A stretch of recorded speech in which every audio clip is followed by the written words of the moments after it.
Para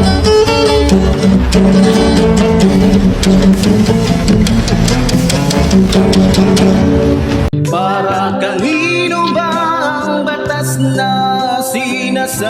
Okay, magandang araw po sa inyong lahat, mga minamahal ko mga kababayan. Muli po, nandito na naman po yung lingkod, Epifanio Labrador, dito po sa ating programa, ang Reaction Mo, Berada ko. At syempre, bago po tayo mag-umpisa, mga minamahal ko mga kababayan, binabati muna po natin ating minamahal na Pangulong Ferdinand Marcos Jr., maging ating minamahal na Speaker Martin Romualdez, maging ang ating minamahal na First Lady Lisa Araneta Marcos. At syempre, yung ating po mga masusugid na taga-subaybay sa abroad, maging ating mga kababayan Luzon, Visayas, Mindanao, na mga Epifanio supporters, magandang araw po sa inyong lahat.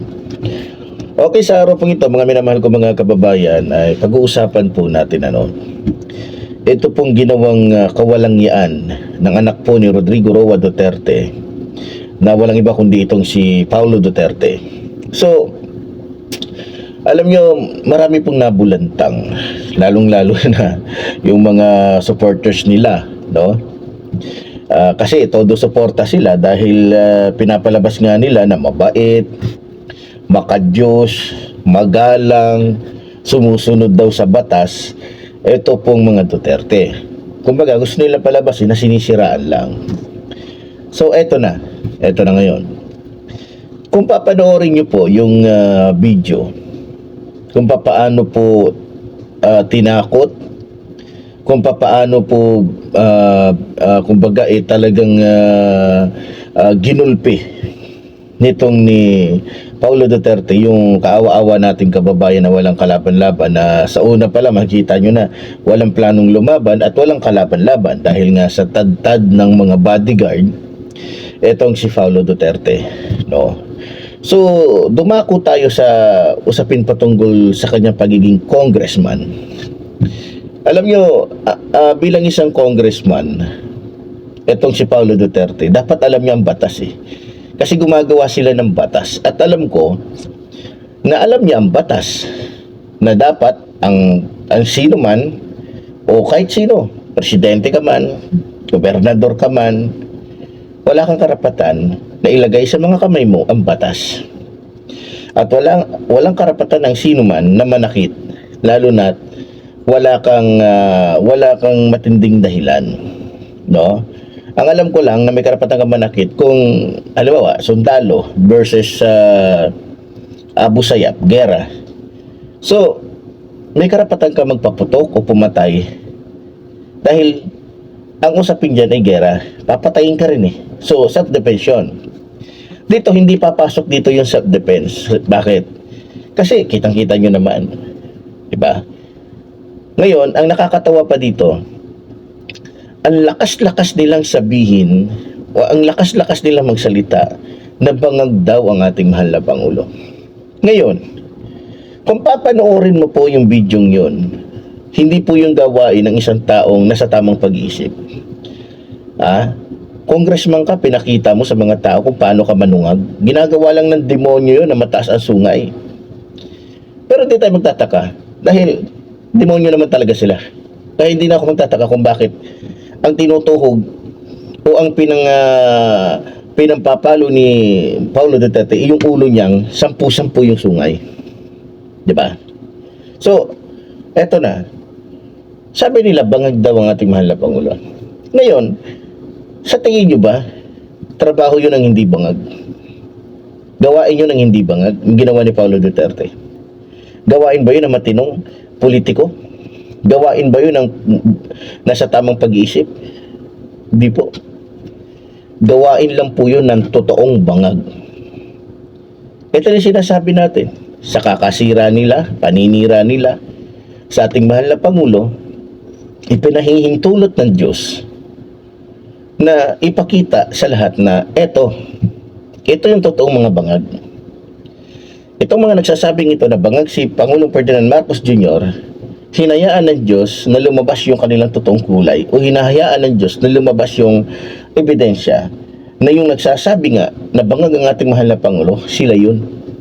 Kaya katulad ng sinabi ko sa inyo, mahirap kalaban ng Diyos. Ang ating mahal na Pangulo, hindi niya sinabihan si Paulo Duterte na bangag, bagamat kitang-kita naman sa mukha.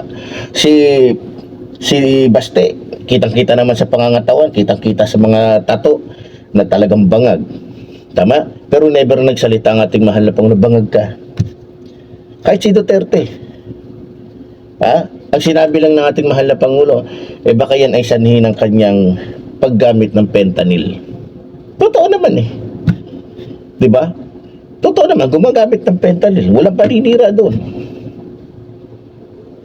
Mga kababayan ko, ito na yung sinasabi ko sa inyo. Yung malakas magsalita, malakas manira, sila yung sira. Ngayon, ang nakakatawa pa nito ngayon, kasi di ba nga, kaalyado nila si Amy Marcos. Pag tinanong mo ngayon si Amy Marcos, sasabihin na naman nun na, no comment ako dyan. Wala siyang sasabihin. Wala siyang sasabihin kasi kapartido niya. Ngayon, ewan ko lang kung anong magiging action ngayon ng ating mga mambabatas sa ginawa po ni Paulo Duterte. Kasi, masisira dito yung kredibilidad. Hindi lamang ng iisang congressman. Maaaring madamay sila. Kasi, ang alam ko, lahat ng batas na ginagamit ngayon sa korte, yan po ay nanggaling po sa batas na ginawa ng mga congressman. O sige, pagpalagay na lang natin, siguro, dahil nga sa mas busy itong si Duterte sa pagnanakaw, kaya hindi niya na siguro naalala na yung gagawin niya, labag sa batas. Diba? Mas busy sila kahit nga si Sara Duterte. Diba? Dahil mas busy si Sara Duterte sa pagnanakaw, nalimutan niya na nasa tama palang proseso yung ginawa ng ating mga kapulisan o ng ating gobyerno sa paghuli sa kanyang ama. Pero dahil hindi naman siya nagbabasa na ng batas, kinakalawang na yung utak niya, yung isip niya, ayun, akala niya tama yung ginagawa niya. Ngayon, mga minamahal ko mga kababayan, dito tayo ngayon. Itong si Paulo Duterte po ay isang congressman. Congressman na dapat makitaan ng magandang asal, makitaan dapat ng magandang ugali, 'di ba? So, dito, ewan ko kung ano na naman ang sasabihin ng mga followers niya, ng mga supporters nila, 'di ba? So, ako balita ko lang sa totoo lang, yung biktima ni Paulo Duterte ngayon, tila nakakaranas po ngayon ng pananakot. Nakakaranas po ngayon ng pagbabanta mula sa mga trolls ng mga Duterte. So, kaya nga dyan sa Davao City, tulad ng sinabi ko, kaya gusto nilang manatili dyan na nakapwesto kasi bakit? Lahat ng gagawin nila dyan, walang kikibo. Pasalamat na lang tayo. For the first time, kung yung dati pa yung mga ginagawa nila, may nagpasa na ng mga video, marami ng kaso yan. Siguro hindi kakasya sa isang book blatter ng isang kapulisan. Pero natatabunan po yun because may kapangyarihan sila. Ngayon, ang nangyayari ngayon, isa pa nga sa pinangangambahan natin, ewan ko kung anong gagawin ng DOJ kasi nakarating na pala, mismong nagsampa sa DOJ yung biktima, no? Nagsampa siya doon. Ang kinakatakot lang natin dito, baka siyempre mayor si Baste, sa kanila ang pulis, sa kanila ang korte, maaaring dumating sa punto na mababaliwala ito. Kasi tignan nyo na nangyari kay Kurt Tebes. Ilang taon na ba? Ang alam ko, yung kaso ni Kurt Tebes, dapat nakulong na siya. Pero tingnan nyo dahil makapangyarihan, dahil mapera, nasaan si Kurt Tebes? Malaya. Malaya siya. Nakakapunta siya kung saan-saan. Nagagawa niya lahat ng gusto niya. Dahil sa pera. Dahil makapangyarihan sila. Tama? Dahil makapangyarihan sila. Nagagawa nilang lahat. Yan po yung sinasabi natin na dito sa ating bansa, pag mapera ka, yung batas, kaya mong bayaran, kaya mong pasundin sa gusto mo. Kaya nga, mayroon mo nag-message sa akin kagabi na para sa kanila, dapat yung mga ganitong uri ng tao sa bansa natin, ang humuhuli niyan, International Criminal Court. Kasi, pagka hindi International Criminal Court na huhuli sa mga taong ganyan, na mayayaman, bilyonaryo, makapangyarihan, ang mangyayari po niyan, ang magiging ano po dito, kumbaga sa Bisaya, ang hayahay po dito, at ang kumbaga kikita ng malaki, kung hindi yung judge, yung abogado. Kung hindi abogado, yung piskal. Tama po ba? Isa din sa nakikita natin, minsan dahil nadadala po ng takot yung ating mga kababayang mahihirap, dahil sa o natatakot sila dahil nga sa mga natatanggap nilang pagbabanta, karamihan din sa kanila dahil sa takot, iniisip nila yung pamilya nila, yung buhay nila, yung kinabukasan nila. Minsan nadadala sila sa areglo kahit masama yung loob nila. Areglo na lang para wala nang ingay, wala nang, kung sa Bisaya pa, para wala na isaba, 'di ba? Oh, 'di ba?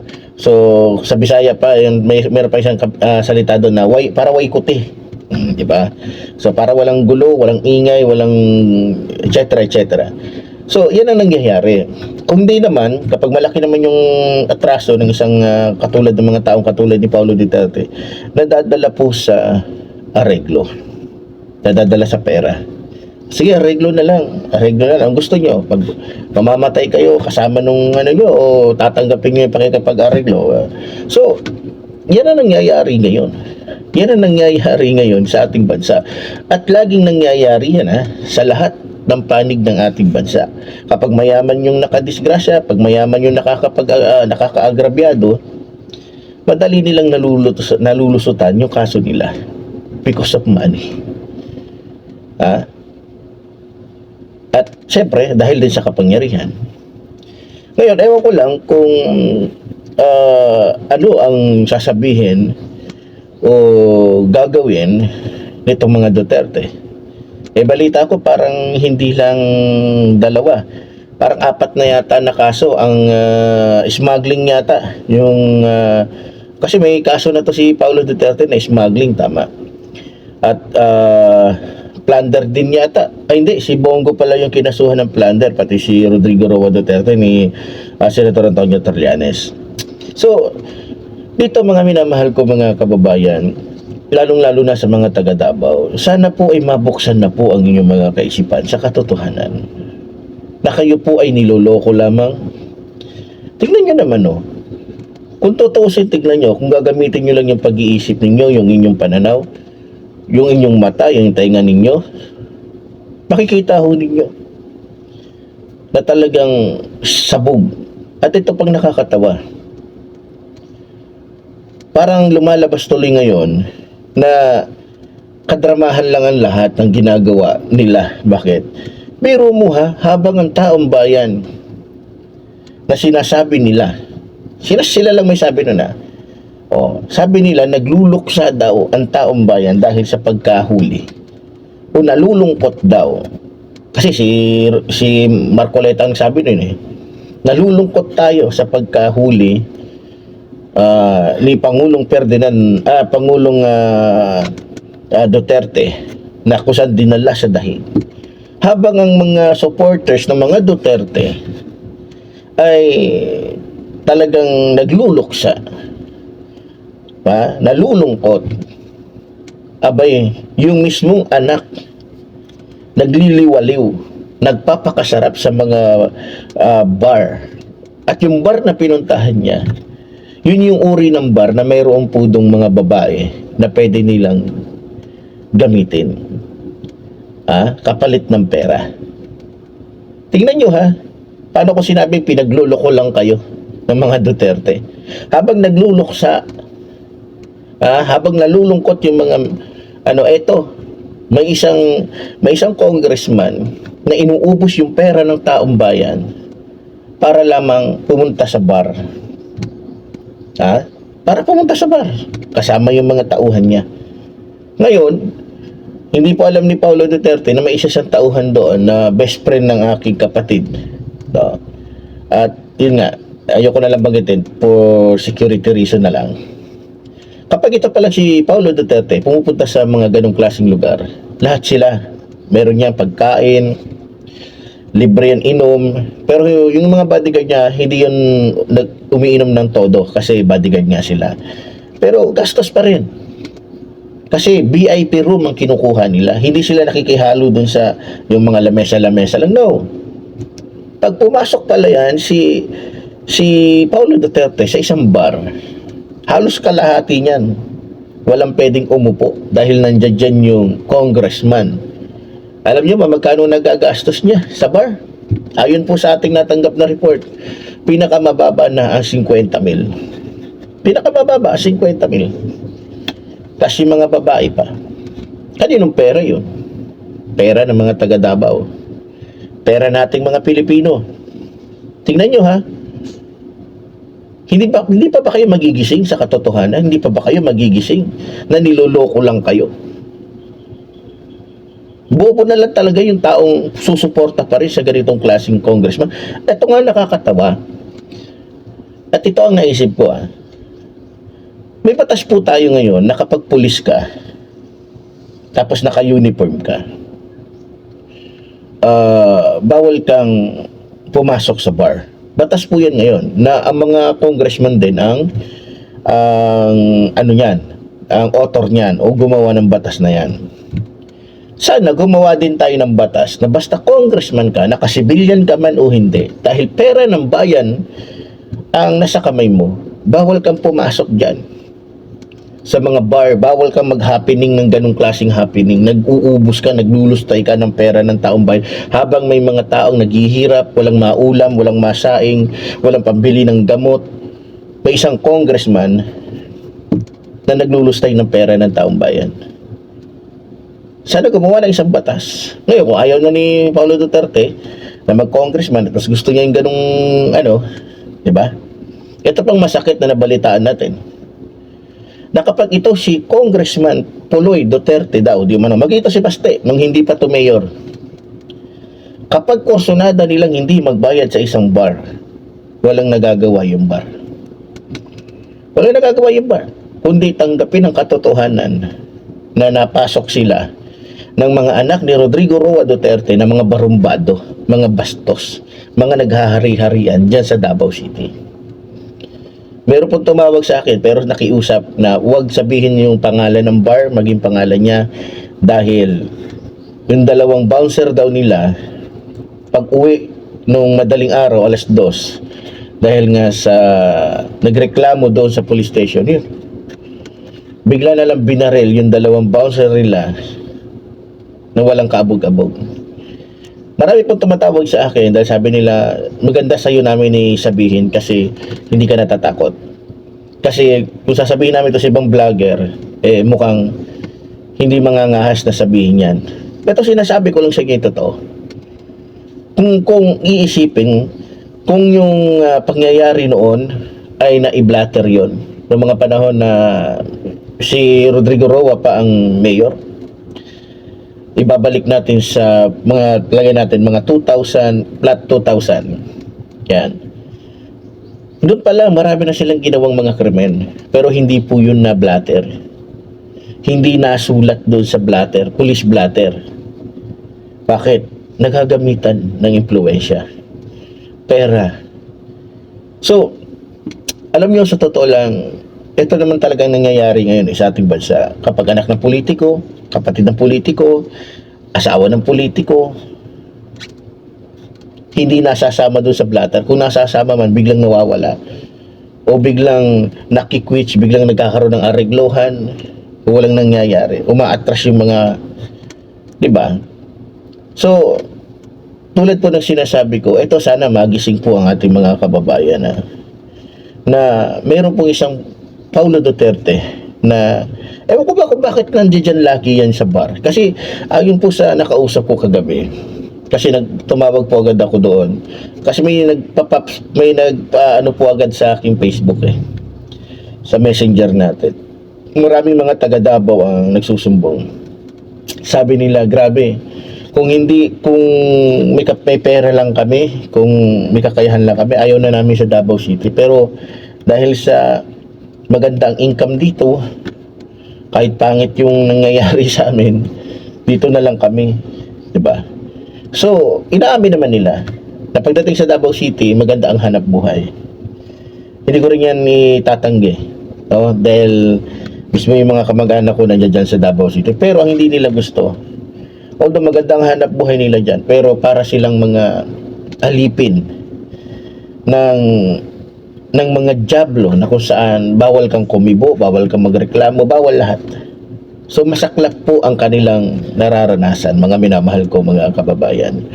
So kung ako naman ang tatanungin, kaysa naman gano'n, mas gugustuhin ko pang pumunta sa isang syudad na di bali ng konti lang yung aking kinikita, basta hindi ako natatakot. Wala akong pangamba. Walang umaabuso sa akin. Kasi di ba? Masyadong torture sa utak yun. Yung alam mong wala ka namang ginagawang masama pero may mga taong nasa kapangyarihan na umaabuso at ikaw pa yung inaabuso. Ha? So, ganun pa man, ewan ko lang ho kung anong magiging reaction nito anong magiging reaction dito ng DOJ. Kasi alam naman ho natin, si Cortez nga, kita nyo naman, magti 3 years na po. Di ba? Magti 3 years na. Dahil may pera, sabi nga, may kasabihan tayo, malaki ang nagagawa ng pera. O, tignan nyo na lang si Arnie Tevez. Di ba? Nung nandoon sa Timor si Arnie Tevez, akala natin makakapunta na dito, maibabalik na sa Pinas. Pero anong nangyari? Because of money. Hindi po sa dahil pinag-aralan ng korte doon.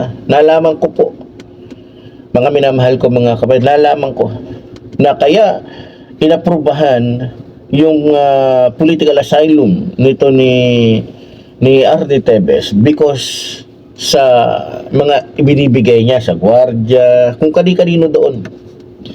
So, ibig sabihin, naging kaibigan niya, siyempre, magpapakita siya ng magandang ugali doon. Hindi naman siya pwedeng magbarumbado doon. Hindi niya pwedeng ipakita yung kanyang ugali doon. So, ang naging ugali niya doon ay halos nagmukha siyang pari, nagmukha siyang ano. So, alam niyo na, para makuha yung loob, discarding politiko. So, yun, di ba? Sinamahan ng kadramahan, sinamahan ng pagkukunwaring kabutihan, ayun, inaprubahan. Kasi marami daw binibigay doon, tumutulong daw si Arnie Tevez doon sa mga ibang mga bilanggo doon. So bumungo yung pangalan, strategy yun. Diba? So, ang nangyari ngayon, wala na. Wala na. Baka pumuti na lang yung uwak bago mapanagot o bago sila mapanagot sa kanilang ginawa kay Gobernador Ruel Ragay Tigamo at sa iba pa. Diba? Malaking nagagawa ng pera. Pero sana sa pagkakataong ito, sana ipakita ng ating gobyerno na walang anak-anak ng dating presidente, walang congressman, walang mayor, pag nagkasala dapat ipatupad talaga ang batas. Alam niyo, sa totoo lang, namimiss po ng mga Pilipino yung panahon na si Pangulong Ferdinand Marcos Sr. pa ang Pangulo natin. Bakit? Noon talaga, grabe.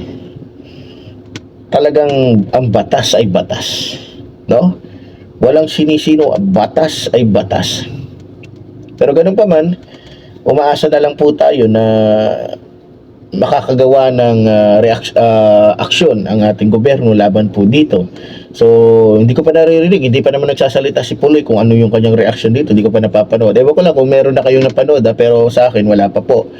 Pero ganun pa man, dapat niyang panagutan to. At para sa akin at sa mga Pilipino, wala siyang karapatan para maging congressman. Dahil hindi gawain ng isang congressman yung pinakita niya doon sa video. Yun ay gawain lamang ng mga tunay na bangag. Yun ay gawain lamang ng mga tunay na drug addict. Tama po? So muli po, tulad po ng sinasabi ng lingkod, mabuhay po ang ating inambayan, mabuhay po ng mamahal sa ating inambayan. Maraming salamat po.